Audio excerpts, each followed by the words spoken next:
Good morning and welcome to Power Hour. Glad you could join us today. I think maybe we're finally starting to make that turn towards spring. Yesterday we hit the low 70s, and I know if you were like me, you were glad to see that. A couple things before we get started.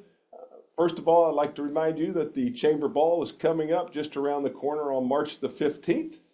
We're spending an evening in New York, and we have some great surprises in store for you. You don't want to miss it. It's really the Oscars of the Low Country, or maybe I guess we should say, since it's a night in New York, that more like the Tonys. And we're going to recognize some businesses, nonprofits, and individuals who really go above and beyond making a real impact on this community. So nominations are open, and if you go to hiltonheadblufftonchamber.org, you can make your submissions, and the entry deadline is coming right around the corner on February the 10th. Also, just on the horizon is the Hilton Head Island Seafood Festival from February 17th to the 23rd. Amazing chefs, incredible food, and best of all, it supports so many great causes benefiting local nonprofits in the area. A big shout out to the Carmines family, owner of Hudson's, puts on this event every year, and it just keeps getting better and better and better. All right, let's get into today's lineup. We have three great leaders and guests joining us today. Our first guest is no stranger to leadership at all. Michael Moore served as naval aviator with a 30-year military career, including serving time on the Joint Staff at the Pentagon. His final military role was the Chief of Staff for Navy Region Mid-Atlantic, overseeing 14 major installations across 20 states.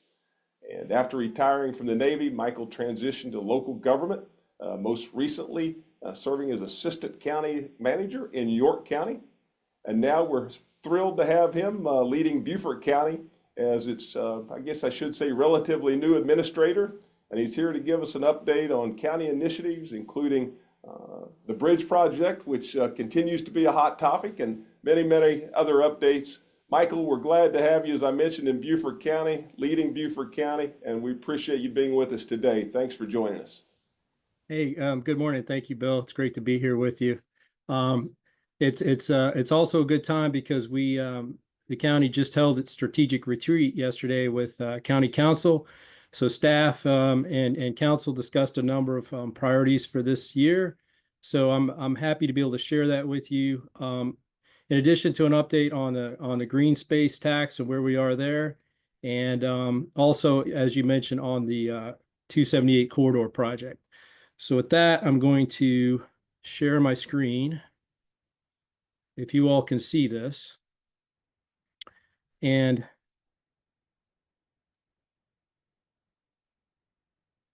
we will try to run through this. So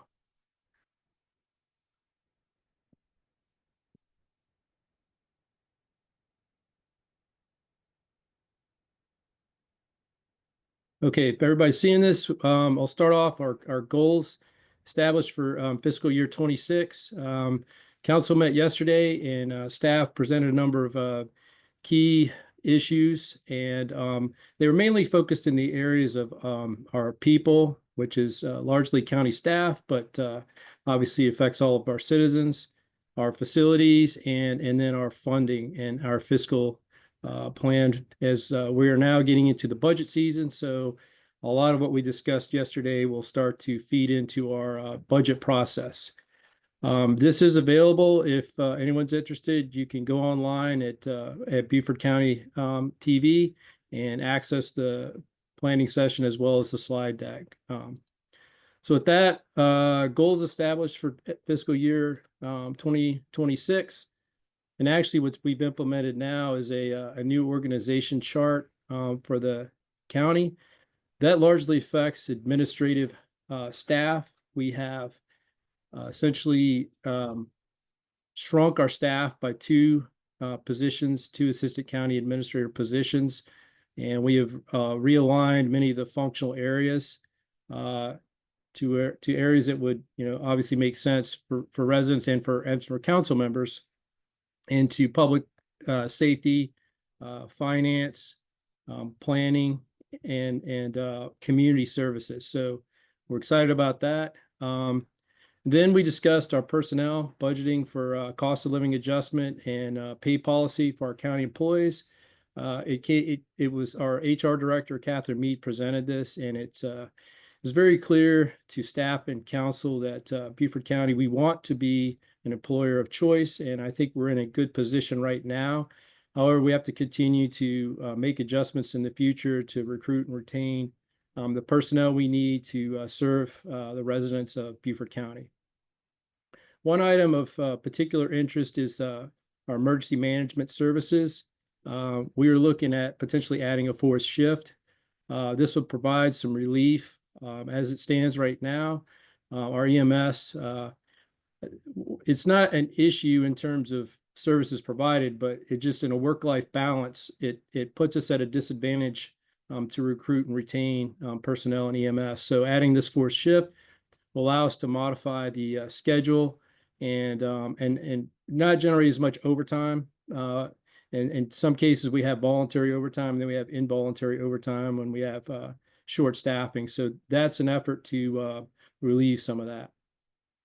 Then we got into our facilities. And as you know, the county runs many of the parks, both inside the unincorporated area as well as inside many of the municipalities. So there's obviously growth in parts of the county, particularly in the south part of the county. So we're looking at how do we sustain our parks and recreation, how to expand that to serve a growing citizen base, if you will. And so options to fund that, we discussed that. Some options are, creating a fund just for parks and recreation, because as it stands right now, a lot of the improvements and new construction we want relies on impact fees and within the general fund, and often other things get prioritized over that. So we want to make an effort to ensure that we can address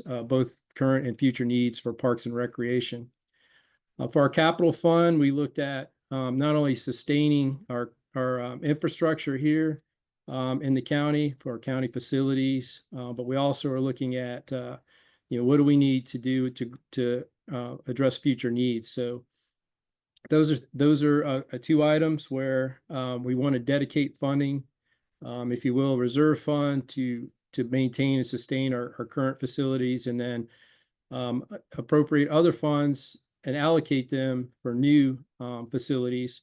An example is we are going to be constructing a new public works facility to replace an outdated facility that's been in existence for years and has pretty much exceeded its useful life. So anyway, continue to focus there. And then our detention center, we want to continue to make improvements to the detention center, looking at growth in the county, and as well as where we are today. We agree with council, we need to develop a strategy not only to maintain the current detention center, but what are we going to do in the future? So that's something we're going to be working on this year. Then in terms of our finance, for those who understand enterprise funds, we have several funds.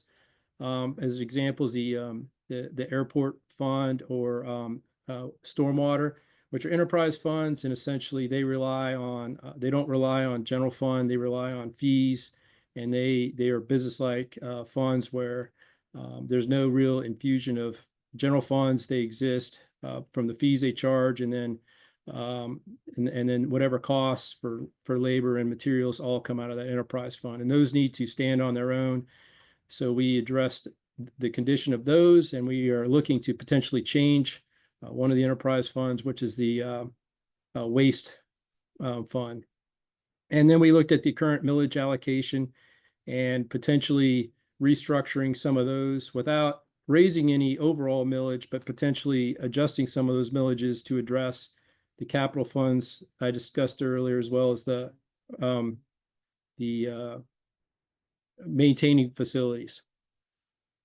So with transparent oversight, I think with our council leadership, we want to continue to build trust in the community. We want to continue to make it known that, we are good stewards of the taxpayer dollar, and that, individuals, if are interested in how funds are being spent, that information is available.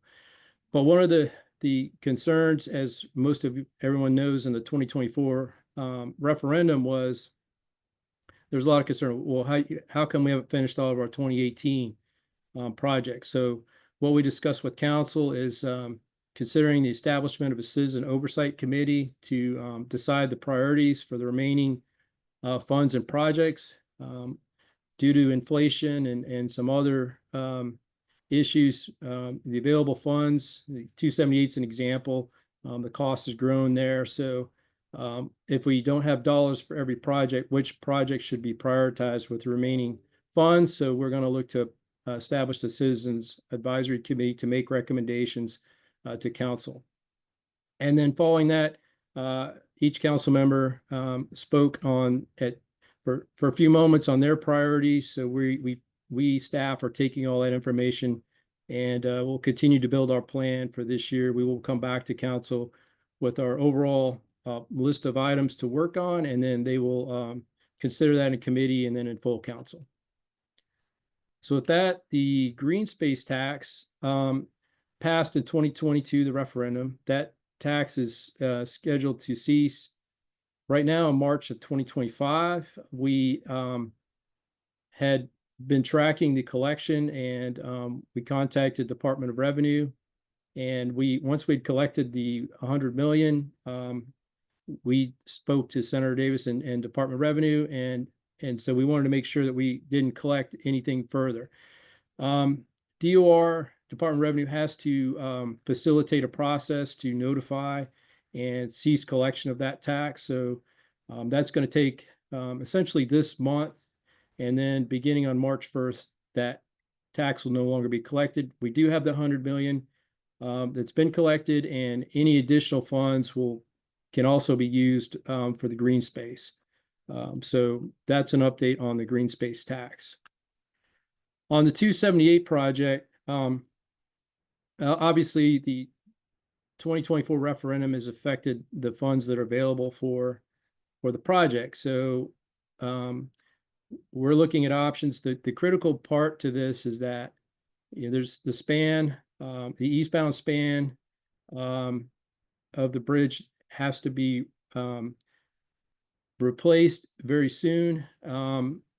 What DOT has given us a deadline is of March 31st. That's not that the bridge is going to be an issue then, but they need time to develop a plan to implement that, because now the bridge is in a condition where it's going to have to be inspected on an annual instead of a biannual, which is a 2-year basis. So at any point, if the bridge in the future were to fail an inspection, there could be a posted limit on that for large vehicles, to include 18-wheelers, emergency vehicles, and so forth. And obviously, that's not a situation we, the county, the town, or DOT want to be in. So with that said, the option based on the available amount of funding, Department of Transportation has provided 6 options to address that. Of those, there are some options for a bike pedestrian way, but I'll show you that in a couple of minutes here. But essentially, this new de-scoped project, if you will, would address the eastbound lanes. It would build a new 3-lane bridge, and which would be capable of carrying 4 lanes in a temporary situation. And that temporary situation could be at some point in the future if we don't, since we're not in this current concept, we're not going to address the westbound lanes. Then if those ever had to be demolished and rebuilt, this new bridge could be configured for 4-lane, so 2 lanes each direction, which is obviously a concern for folks getting in and out of the town. But you can see a concept of what Department of Transportation provided us. Members of the DOT were here, and that was discussed with council on Monday at a workshop, and a lot of the questions were answered. This is the first option is essentially an option to replace the bridge span itself, whereas the next option expands the the project for 3 lanes further out. And so you can see a concept for that. What I've got here I'm displaying is what the lanes are going to look like with option 2 and option 4. Option 2 and 4 include a shared use path. Options 1 and 3 do not include a shared use path. The path itself is approximately $70 million expenditure. So that's something that council is going to have to look at closely because the available amount of funds really preclude us from the use or the pedestrian way. As it stands today, the council and the town have not committed any additional funds to the project. So the available amount of funds for the project are approximately $298.5 million. And so I'll get to the next couple slides. This is another cross section. And another cross section of some of the options which you'd have in the Stony community for option 4 in Jenkins Island. So the slide here shows you that there are the 6 options, and I will point out that option 6 is what the Department of Transportation would do if there was no other option. So that would cost $88.6 million to replace the bridge, and DOT is committed to this point that amount of funding to the project for completion. So as I mentioned before, options 1 and 2, those are the lifeline options, the roadway only to the tie-ins on the east and west side of the eastbound section. The next 2 are 3-lane eastbound from Moss Creek to Spanish Wells, 3 and 4. And then option 5 is the full project, which that is not really a viable option at that point, given the funds that are available. But it is out there just for comparison purposes. We are scheduling an upcoming joint workshop with between the County Council and the Town of Hilton Head on February 12th at 5 p.m. the Buckwalter Recreation Center, and public will be encouraged to attend. We're going to discuss the potential of a joint resolution with the town and the county regarding preferred alternative or option. And then we have a deadline, as I mentioned before, to get to provide that to Department of Transportation. But we also have a deadline of March 31st to discuss with the State Infrastructure Bank, which has committed $120 million in funds that are matched by the county. Part of our concern here is we want to ensure that we keep those funds in place for Beaufort County and for this transportation project. And so if we select one of the options here that's within our means, then we would have the potential to keep the $120 million, but that's not a certainty. We would have to have that discussion with the State Infrastructure Bank to ensure that they still are committed to that smaller project. But in our discussions with Department of Transportation, we'll continue to work with them, and I think our indications with Secretary Powell is if the town and the county are aligned on a joint resolution and the DOT, then it would make a strong case to go forward to the SIB to keep those funds in place. So with that, I think that concludes my presentation. If there are any questions. Michael, thank you for that. Much appreciated. Our timing was really good. I guess we got lucky on that one, being that the strategic planning retreat was just yesterday. And we do have some questions, and thank you to those who have submitted so far. And I can ask you to continue to submit questions for not only Michael, but our other 2 speakers as well. Our first question is coming from James, and James is asking, with so much going on in Jasper County, how much are you and your team collaborating and cooperating with Jasper County leaders? That's an excellent question, and with our new chair and vice chair, Ms. Howard and Ms. Tabernick, we are going to be scheduling a meeting with Jasper County. I think that's important going forward to have open dialogue with them. As you know, their referendum did pass, so we need to be in lockstep with our neighbors. So We'll continue to collaborate with them closely, but in the near future, we'll be announcing a date. We'll have some type of joint meeting or workshop with Jasper County. So great question. Next we have Olivia, and Olivia is one saying that she thinks the Citizens Oversight Committee is a great idea, and asking who selects that committee. The way we envision that is council generally would select those committee members. We need to develop the structure of that committee, how the representation is going to be. But essentially council would take applications like they do for other boards and commissions, and then they would select the members. So that's the way we envision it going forward.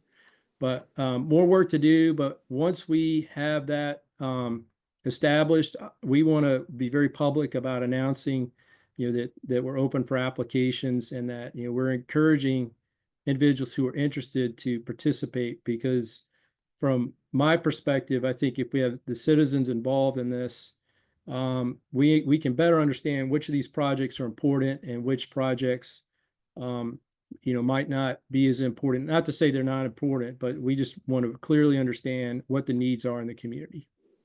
So thank you. Next question is coming from Fred, and Fred is saying, since the majority of the traffic on the bridge is people who do not live on Hilton Head Island, why cannot a tax be developed for those folks to remove burden on Hilton Head Island residents? Well, and I think, that there was an attempt to do so with the 2024 transportation referendum, which failed. It did pass in 2018.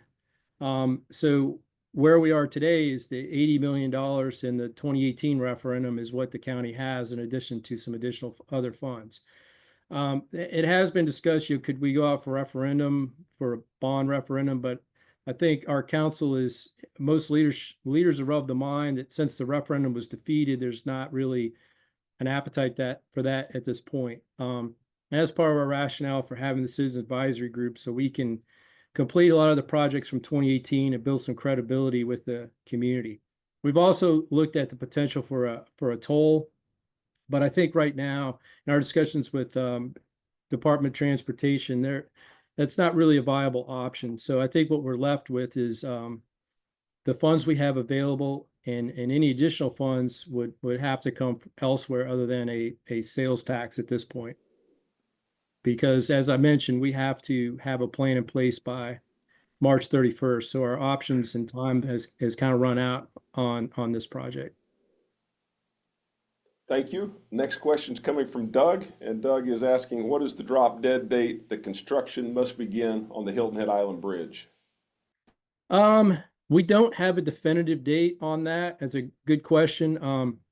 We had that discussion with DOT, and as I mentioned, they wanted to have a deadline of March 31st so they can begin the way ahead.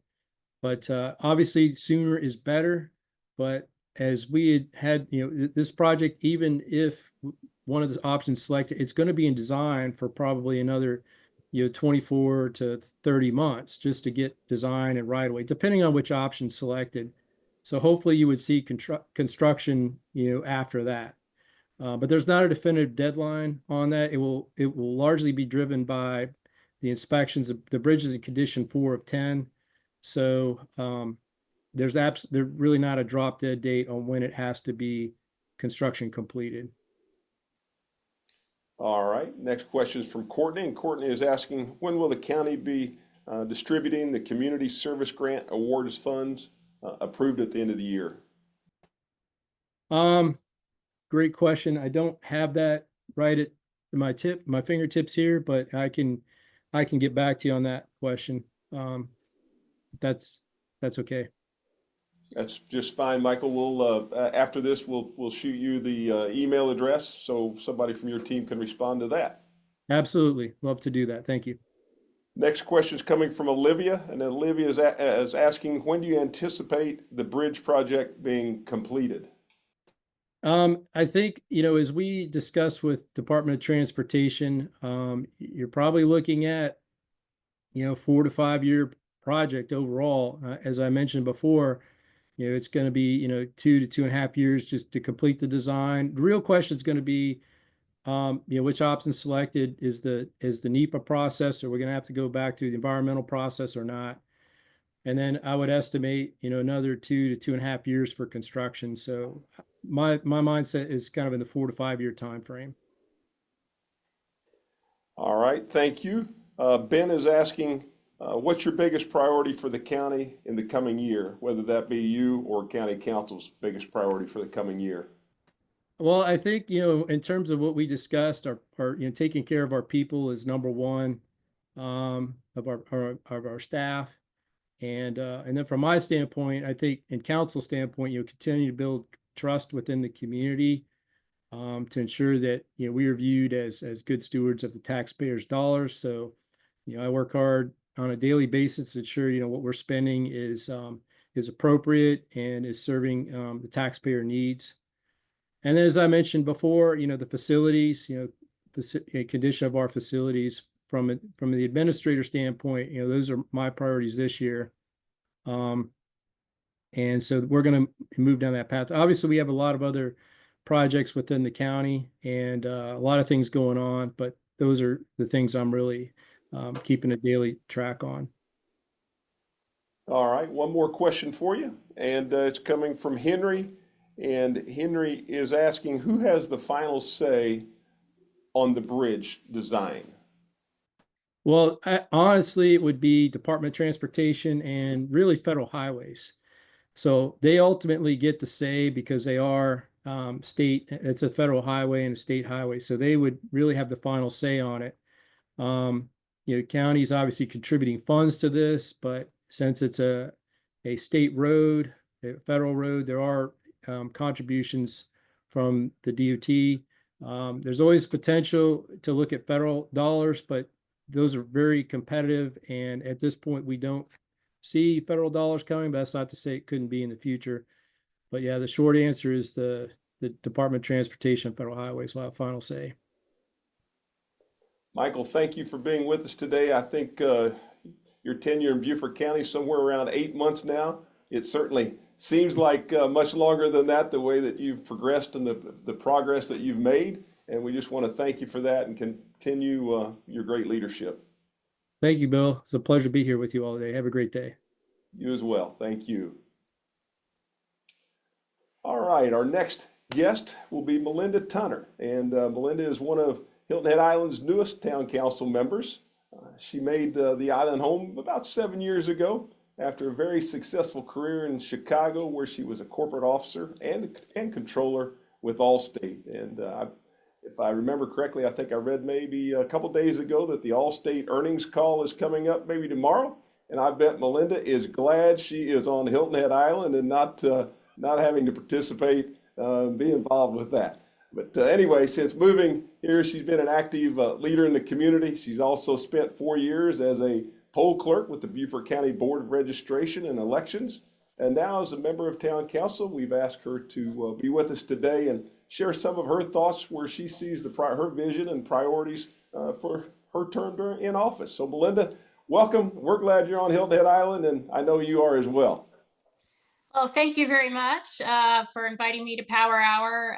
When I originally was asked, I forgot that it was a video because I tend to listen. So it's very nice to be able to see this in video format. And yes, I am the newest council member. And if I think about it, I've probably about 30 days in, although although we took our oath in December, business really didn't start until January. I am new. I've never held a public office before, and I would describe myself as a business person and not a politician. You did a great job of introducing my background, and many of the experiences that I had at work really translate well to the business of the town. So financial reporting, strategic planning, governance, policy, and procedure. And I've also had the opportunity to lead large projects and organizations. So all those skills I can leverage with the town council work. In order to prepare for this role, I have spent a lot of time prior to being elected at town council meetings, workshops, and committee meetings. And for those of you who are in that circuit and are there, you've probably seen me there and seen me speak. I attended over 150 meetings, 400 hours of meeting time. And the reason that I did that is I wanted to get myself updated and familiar with all of the issues across the island. So if I was elected, I'd be prepared on day one. Now, what was interesting as I was involved in that process, it made it clear to me one of the major reasons why I wanted to run is that the decision-making process is slow on town council. And being a business person, the decision-making process goes faster. And I understand there are differences between business and government, but I think we can do a better job and move faster. Because what I found is when you don't make those decisions and those issues languish, it becomes more complex and expensive to solve those issues. And the bridge is a perfect example, what we just spoke about today. I think it's been about 7 years of conversations and a lot of hard work. And that proposal went from $240 million to $488 million over those 7 years. So one of the things I think that is driving the slowness of the decision making is that I think the town is trying to do too much. And it is a reflection of the strategic plan process. And I love to carry this booklet around, and it's the strategic plan for 2023 through 2025. But what's in it are 15 priorities, and under those priorities are tactics to get that work done, and there are over 100 tactics. And it's all really important. It's all really great work, but it is a lot to manage. And as I had the opportunity to participate in the strategic plan process as a citizen, during public time, I did speak to my concern in 2023 and 2024. There's only so much capacity that town staff has to be able to really execute on all of those strategies. And it's not just town staff, but vendors and the community to absorb all that change. So one of the things that I am looking for out of the strategic plan process is to be more focused. And what's great is that we are going to have our strategic plan workshops coming up. They are February 26th and 27th at the Westin Hotel. They're from 9 to 3, and it is open to the public. And so if you want to participate and see what's going on, that would be great. Personally, what I would like to see is a focus on 5 key priorities versus the 15 that we have today. And I realize that is a big change. And I also want to make sure that people understand that I am not saying that the other 10 strategies aren't important. It's all really great work. But what I would like to focus on is 5 priorities. I am much more of a person that likes to focus on fewer items, execute them flawlessly and on a timely basis versus trying to manage a very large portfolio of projects and having that take a long period of time. So you're probably thinking, okay, you've got 15 today. What are those 5? So let me share with you what some of my thoughts are. The first area that I think we need to focus on is what I'm calling a land management strategy. When you talk with residents, they're concerned about development, density, and capacity. And if you look at what is available to be developed, on the island, we have 1,500 acres of undeveloped land. And if you apply the zoning that we have currently in place, that could be up to 10,000 additional units. And so my question is, how do we feel about that? One of the things that we have to work at and get completed is the LMO rewrite. And this is something the town has been talking about for a couple of years, but it is key and critical in regards to laying out our future development plans. So that needs to be a priority.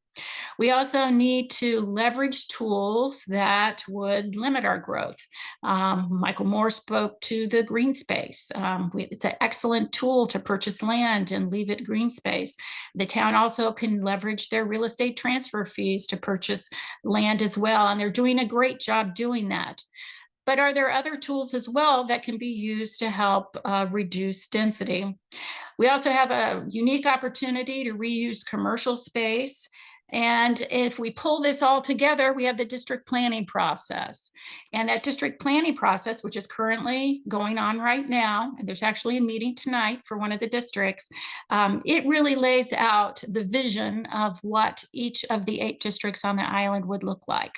So that's my first priority, is land management strategy. The second would be infrastructure improvements. We are we have aging community structures that we need to focus on. And we also need to build out for the future. Now, once the decision about the bridge is made, and that will be done fairly soon, we need to focus on our local roadways in Hilton Head, our pathways, our intersections, to improve not only our traffic flow, but also our safety. And we need to focus on the Sea Pine Circle, which we know it has been an issue from a traffic perspective, and is going to continue to be an issue until we address it. In infrastructure as well, I also include stormwater. We also have an aging stormwater system. And although we were very fortunate to miss the winds last year in regards to that hurricane that came near us, we did experience a lot of rain. And from that, we learned a lot about some opportunity areas within our stormwater structure. The third area is economic development. This is something that I'm passionate about. We want a thriving business economy with well-paying jobs, and we also want to attract more young people to live and work on the island. You know, I had the opportunity a couple of weeks ago to attend the Converge conference in January, which focused on economic development in the Low Country, and they also had people come in from the state talking about economic opportunity. And I was really excited by what I saw, but what I took away from that was the opportunities are out there for economic development, but we need to make sure we have a workforce to meet those jobs and those businesses. So what about economic development on Hilton Head? Well, we know that tourism is always going to play a big role within the economics of the island. But we also need to make sure that we are adapting to changing consumer trends.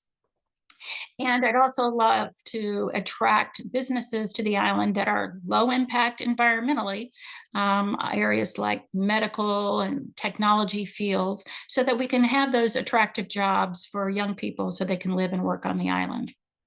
So I'm only going to give you 3 out of the 5. And what I'd like to do is to hear from you about what you think the other 2 should be out of that 5. And so I'd love for you to send me your thoughts because, as I said, the strategic plan workshop is on the 26th and the 27th. You can send me your thoughts at my town email, which is melindat@hiltonheadislandsc.gov. So a little homework assignment. I'd love to hear from you. And lastly, to wrap it up, there are a couple of other things that I'm looking for as well. First, I'd love to have some goals for the town council for 2025. What do we specifically want to accomplish as a town council? And let's hold ourselves accountable. I think this exercise will really help us to understand what are all the steps in the process to get something done by the end of the year, what can be accomplished. And then it also might provide an opportunity to make sure that we don't get distracted by, as we used to say in business, the shiny bright object that's coming our way, so that we can focus on those priority items that we want to get accomplished by the end of the year. And the second item I'd love to see is to continue to build a relationship with the Beaufort County Council. As I learn more about what they are involved in, it's becoming clearer to me the impact that they have on our island way of life, with the bridge, with the roadways, with stormwater, with the airport. And we need to work together on these various initiatives, not only to build a better relationship, but perhaps we can leverage each other's work because we work on very similar things and we can work collaboratively. So I've said a lot. I'm going to stop talking. But those are some of the things that I am thinking about only 30 days in. Well, Linda, thank you, and thank you for sharing 3 of your 5 priorities. And I like your idea there to hear from others and get their input on the remaining 2. I also want to commend you on for your over 400 hours that you put in sitting in meetings as you were preparing, 1, I guess, deciding, and then 2, preparing to run for council. And I think that has certainly helped you as you've walked in and only 30 days in, but have a deep background and know what is going on within the town, and an instant contributor. So thank you for that. Our first question, Melinda, is coming in from Lily, and Lily is asking about what your thoughts are on how to revitalize our commercial space. Yeah, I think it's a big opportunity to revitalize our commercial space. And the reason is revitalizing means that we are not going to be adding concrete to the island. It provides us an opportunity to have more green space because we're using space that has already been developed. And this all comes down to having the right programs and incentives to attract individuals to want to convert those locations. And I think that is partnering with the Beaufort County Economic Development Board, looking for opportunities and being aggressive about that so that we can lay that out. I think there is just a significant amount of opportunity, but we need to build a plan on how we can get started on that process and start to see some more revitalization. All right, thank you. Nathan is asking, do you believe the town should continue buying land parcels to protect them from development? Yes, I think that is one of the biggest and strongest tools we have in our toolkit. And I think the town has done a very good job with that. And I also want to compliment the Beaufort County Council for the green space tax opportunity as well. We've been able to buy some great parcels to help with our overall development. And one of the things that I think we should communicate when we do that is how many units would have been built on that land if we had let it be developed. And it would be a way for us to really demonstrate how that benefits the overall island. All right, okay. Evelyn is asking, I just lost Evelyn's question here. Evelyn is asking about many feel the civility of government isn't what it should be. How will you be able to help address that on council? Yeah, I agree as well. And I'm a big collaborator. That is my leadership style. And I think it's very important to be able to work together. Now, that doesn't mean that we're always going to agree, but I think we have to agree to disagree and be able to move from that, that if we don't agree on a certain topic, that we can, place that behind us and continue to move forward. What I found interesting, although it's only been 30 days, is it's very obvious we each have our own different skill sets and we're all bringing different experiences to the table. And what I have seen in the few town council meetings that I have participated in is we are building on each other's thoughts. And I think that's, a good start to working together. Okay. Ryan is asking, how do you feel about limited size town government? And do you think town government is sized right to accomplish the strategic priorities? So, given my finance background, that is a great question. And it's something that I'm going to be looking at it and exploring because I think we do want the right size. We are a limited government, and we have declared that as our structure. And so we should make sure that we are very thoughtful with our dollars. These are taxpayer dollars, and we want to make sure that they are being spent very wisely and appropriately. The question as to whether the town is the right size in regards to the strategic plan, I think is a good one. And I think that's another reason why we need to reduce the scope and focus on those priority items, because I worry very much about the volume of work that our town staff is asked to do, and the processes to get that done.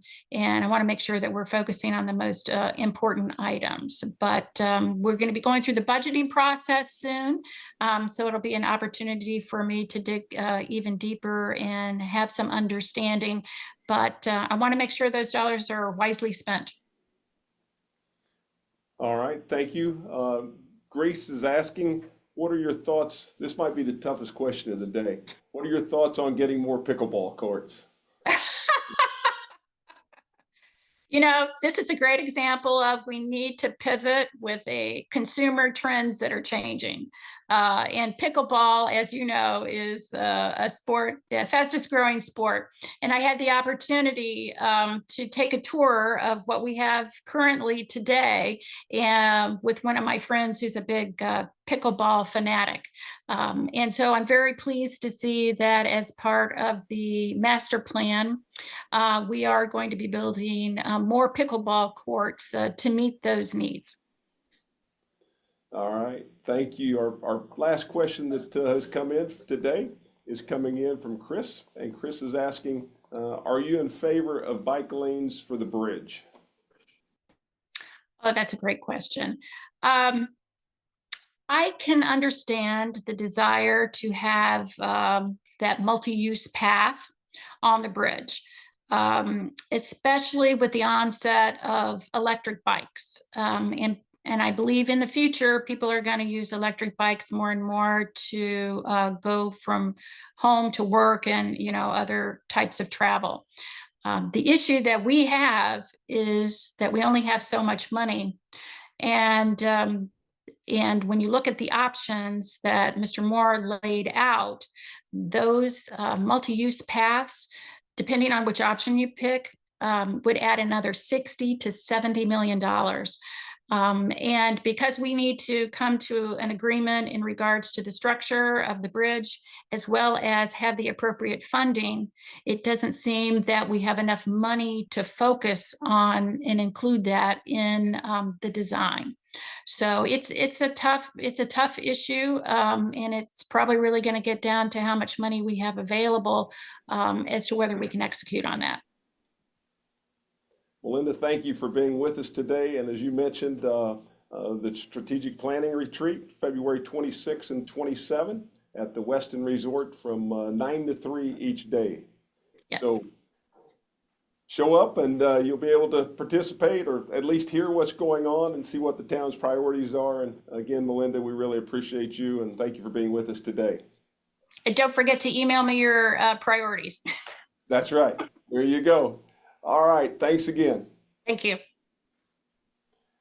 Our final guest this morning is today is J.R. Brown, and he's a Marine Corps veteran who turned his passion into a mission of helping veterans. Like many, 9/11 certainly changed J.R.'s life, and 2 months after the attacks, he was at Parris Island for boot camp, and he served as a military working dog handler deploying to Iraq.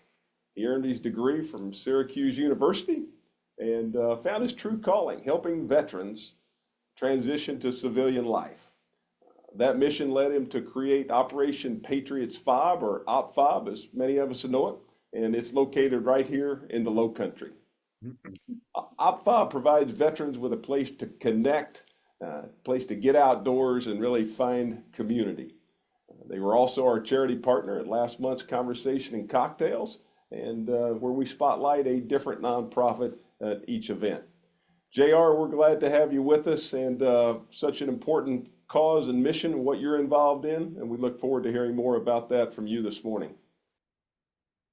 Well, thank you, Bill, and thank you all for this opportunity to brief everyone on the amazing progress that OpFob has been able to accomplish over a short 4.5 years.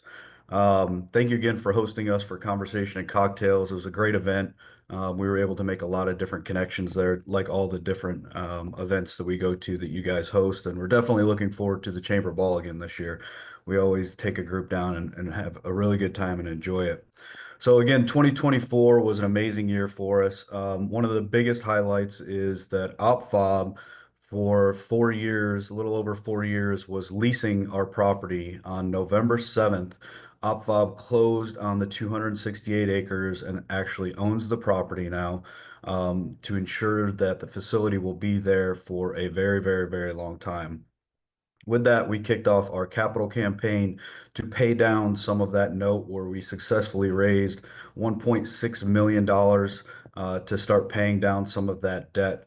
And then in total last year, we were able to raise a little over $3 million, which was a huge jump for us. And as everyone knows, a nonprofit's just like a business. And the more funding and the more resources we have, the more veterans and first responders, active duty, and their family members we can support.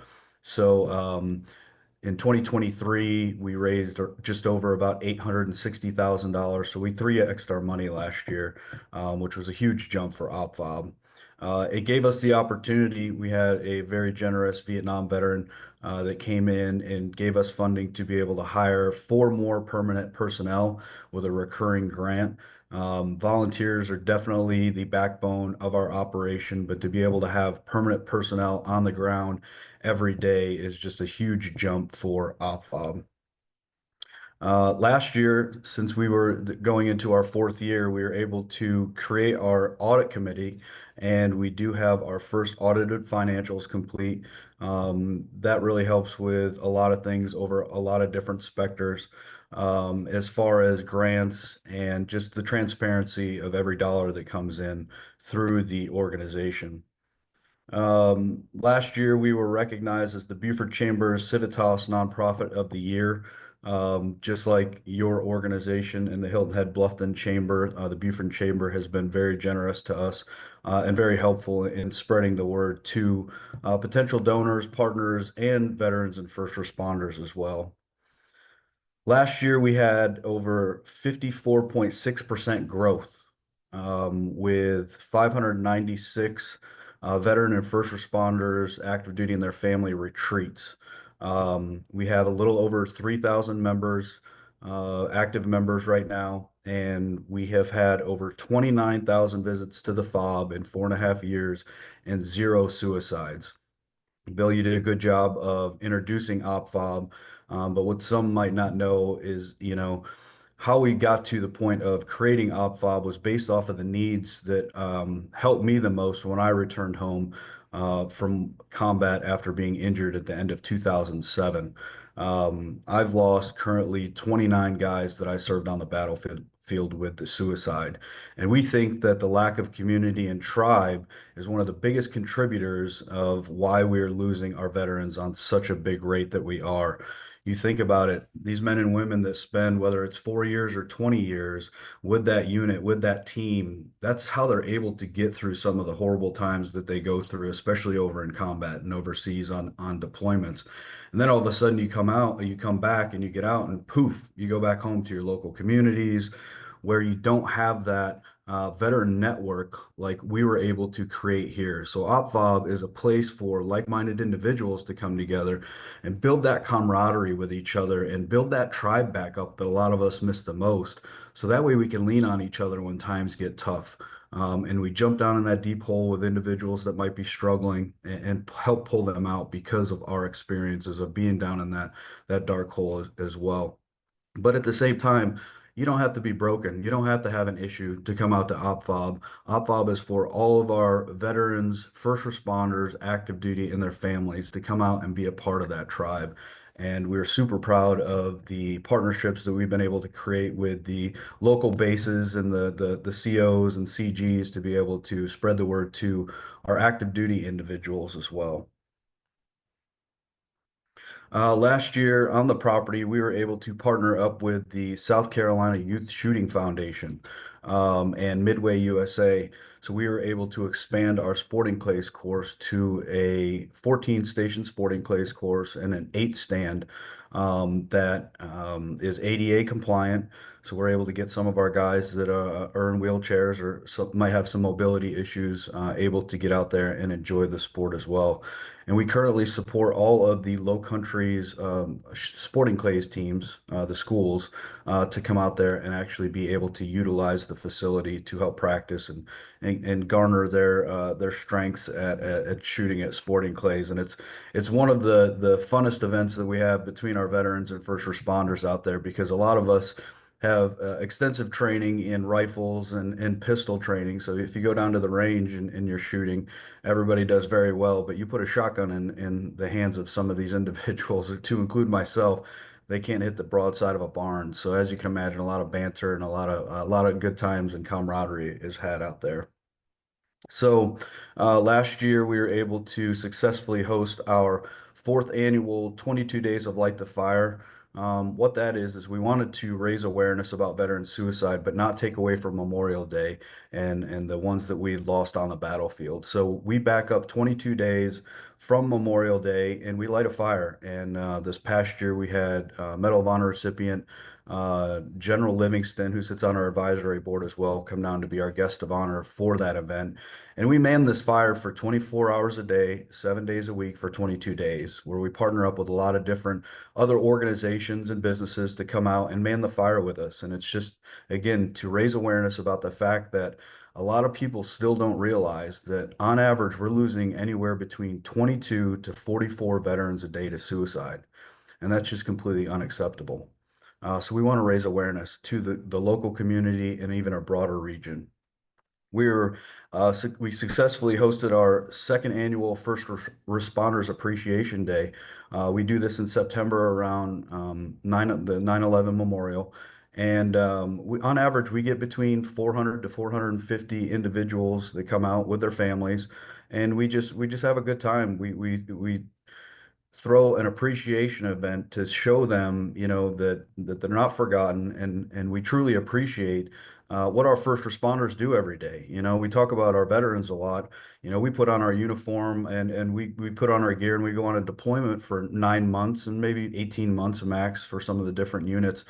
These men and women that are putting on their uniform, that are patrolling the streets, that are being called at midnight to come rescue you out of your burning home, or scrape one of your loved ones off the pavement after a car accident. They do this day in and day out for 20 plus years if they make it to retirement. Every day is a deployment for them. And then what separates us even more is that we're able to stay over in the combat zone that we're in and decompress, while these men and women need to clean themselves off, put their civilian clothes back on, and go back home and play mom or dad or run a business, whatever it might do, they might have to do. So it's very important for us to not lose track of the dedication and sacrifices that our first responders do for us every year. Last year, we hosted our 3rd annual Concert for the Heroes with Chris Jansen and Parmalee. We had about 2,500 to 3,000 people that came out for that event. It's our biggest fundraiser of the year, but it's also about creating awareness to our local veterans and first responders and active duty as well, to let them know that we're here and that we are a resource for them. And we'll get into next year. Well, actually, in a couple months, we have our 4th annual coming up. But lastly, for last year, we hosted our 3rd annual Dinner for the Heroes down on the island. We invited Joey Jones to come down to be our guest speaker, and we sold out probably 7 weeks before the event itself. We had over 425 folks that showed up. It was a great night for us to honor a lot of our Vietnam veterans, but most importantly, one of our board members, a local to Hilton Head, has been there for many years, Craig Ostergaard. Craig and I got linked up right after we started Operation Patriots Fob. Local Life did a nice spread on us, and he was looking for an organization that was local and boots on the ground. And he called me up, and we had dinner, and it's just been go go go ever since then. And to be honest, without Craig Ostergaard, I don't think that we would even be on this call right now, because you would probably not even have heard of OpFob.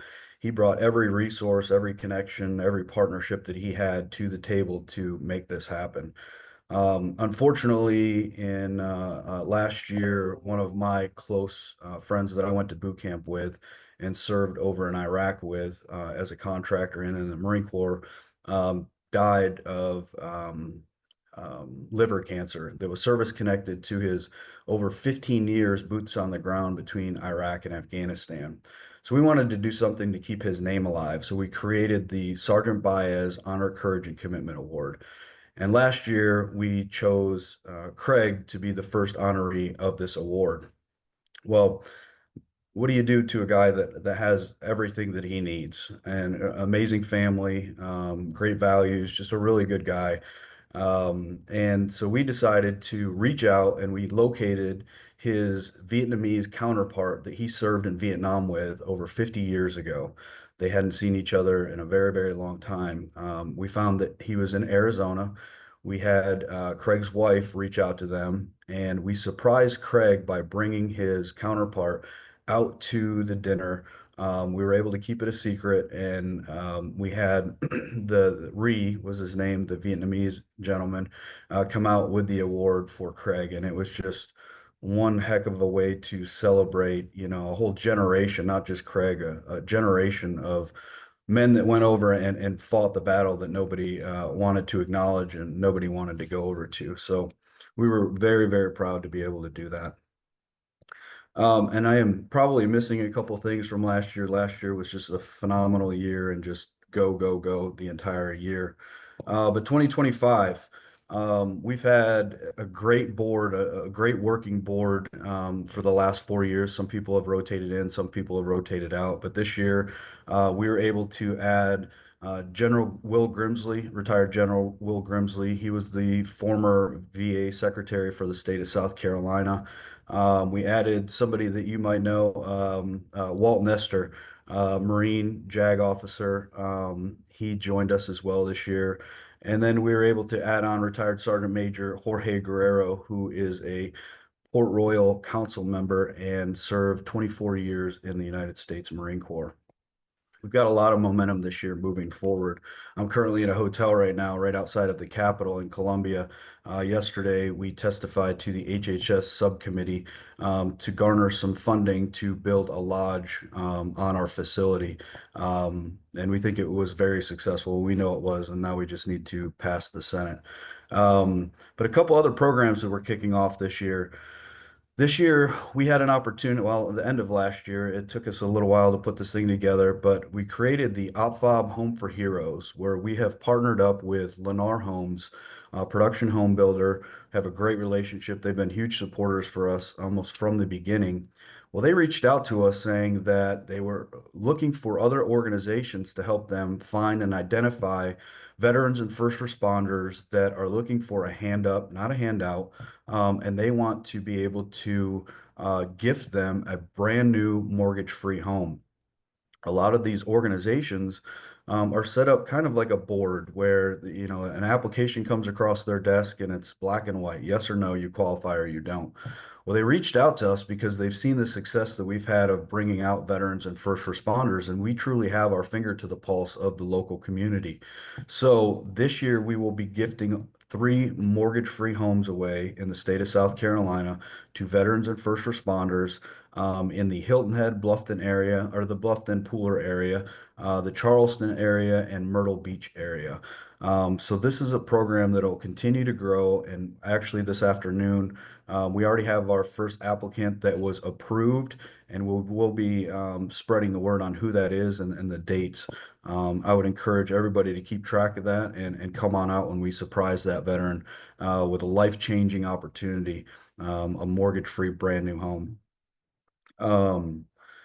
So we were up here testifying to the HHS subcommittee to try to raise some funds for our lodge. That lodge is something that is truly needed for OpFob. Right now, we currently work out of our trucks and our vehicles. We do have a partnership with the Don Ryan Center where we utilize their office space, but OpFob truly needs a headquarters to be able to move forward with our programs and the new programs that we are pulling together this year and bringing it out. OpFob has done such a great job of bringing the veterans and first responders out to the FOB and creating that community. Well, now it's our responsibility. Okay, let's take this a step further. Once you have them out there, let's figure out a way that we can truly improve the quality of life that they have and create purpose. So this year we are adopting the Boulder Crest Institute post-traumatic growth model, where it's re-educating our veterans and first responders that yes, there has been trauma in your life. And I don't care if you're a veteran or a first responder or a civilian, everybody struggles with trauma. And it's trying to retrain their brain and reinstill that warrior spirit of, okay, you had trauma, but do not let the trauma identify you. Let's figure out ways to be able to turn your life back onto an upward trajectory by using that trauma to become a better leader, to become a better father, a better husband, a better person in the community. So we're really looking forward to that this year, and that lodge is going to be a phenomenal a way for us to do it. Quietly, we've successfully raised about $650,000 to go towards that. We're working with James Atkins over at Court Atkins to work on our renderings and our drawings right now. We kicked off last year, you might have seen on TV, we kicked off our Save 22 Club commercial. Our goal is to really kind of take some of the models that Wounded Warrior Project, Tunnel to Towers has been very successful, and trying to encourage people to donate $22 a month towards our mission. Our goal is to try to get 1,000 people to sign up for it. We're currently at around 200 people signed up right now.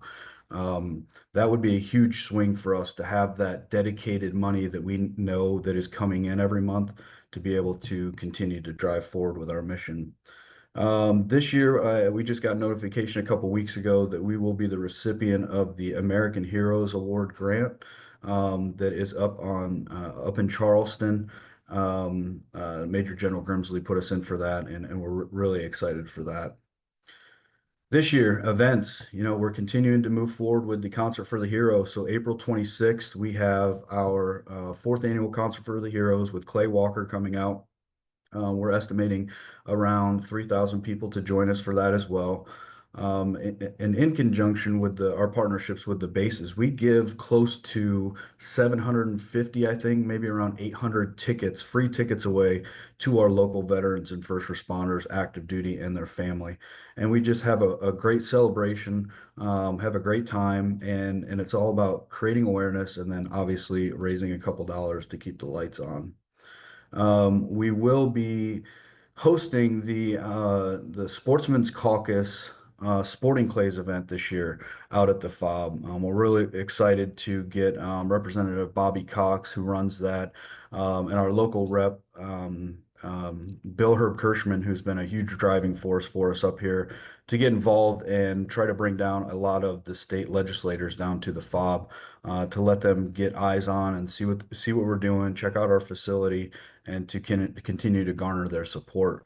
In addition, we will be hosting the DNR annual employee appreciation event where all DNR officers throughout the state will come down to our facility and just have a day of getting together, building that camaraderie, and blowing some clays up out on the sporting clays course.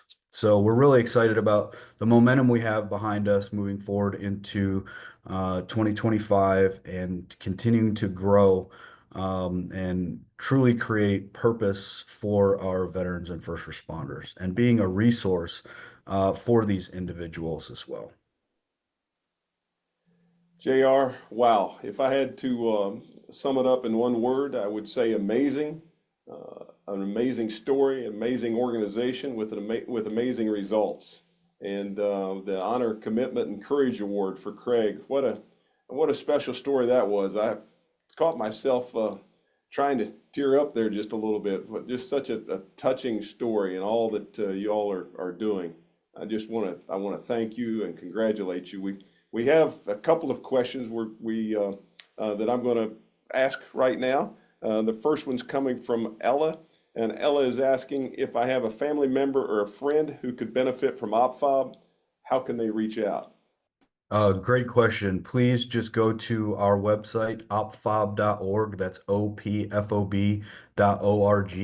And right in the right-hand corner, upper right-hand corner, there's a small little form for them to fill out with some basic information. And that will get them in our database. And one of our veteran liaisons will contact them within 24 to 48 hours and schedule a tour for them to come out. I would also encourage anyone that would like to come out and see the facility. Every Saturday, we host coffee and camaraderie from 9 to 11 o'clock, and then afterwards, we open up our range. But that is an open day for veterans, first responders, supporters, people that just want to see what we have going on, to be able to come out and get a tour of the facility and meet some of our veterans and first responders. All right, another question coming in from Charlotte, and Charlotte is asking if you see veterans being veteran assistance improving or not. We see that there are a lot of nonprofits that have been engaged or are just starting off in the last couple of years as well. Um, when we originally started OpFob, we were talking about this grand picture of, okay, we'll create this fob and improve this model, and we'll have a fob out west, we'll have a fob in the Northeast, and have them all over the place. Well, we've realized in the last couple of years that there are a lot of really good organizations that are already out there that we just continue to partner up with. So we have about 6 organizations locally that we are able to reach out and get resources to the veterans and first responders that need them. We're not trying to be a one-stop shop like the VA. We stay in our lane with the outdoor recreation and the peer-to-peer engagements. But if we get a veteran, which we do all the time, that is struggling one way or another, with maybe some homeless issues, we've got a resource for that. Maybe some drug and alcohol addiction, we have resources for that. Financial assistance, educational, legal, whatever it might be. If we can't do it, we've got other organizations that we have personally vetted that have done a great job for our veterans and first responders. JR, thank you so much for being with us today, and especially from a hotel room in Columbia. We're glad you shared the story, and we'll continue sharing your story. Thank you for what you do. We look forward to seeing you very, very soon. All right. Thank you, Bill. Appreciate everything. Thank you. Well, that's a wrap for today. Thank you all for joining us, and have a great week. Enjoy this fabulous weather. And again, we appreciate you tuning in today.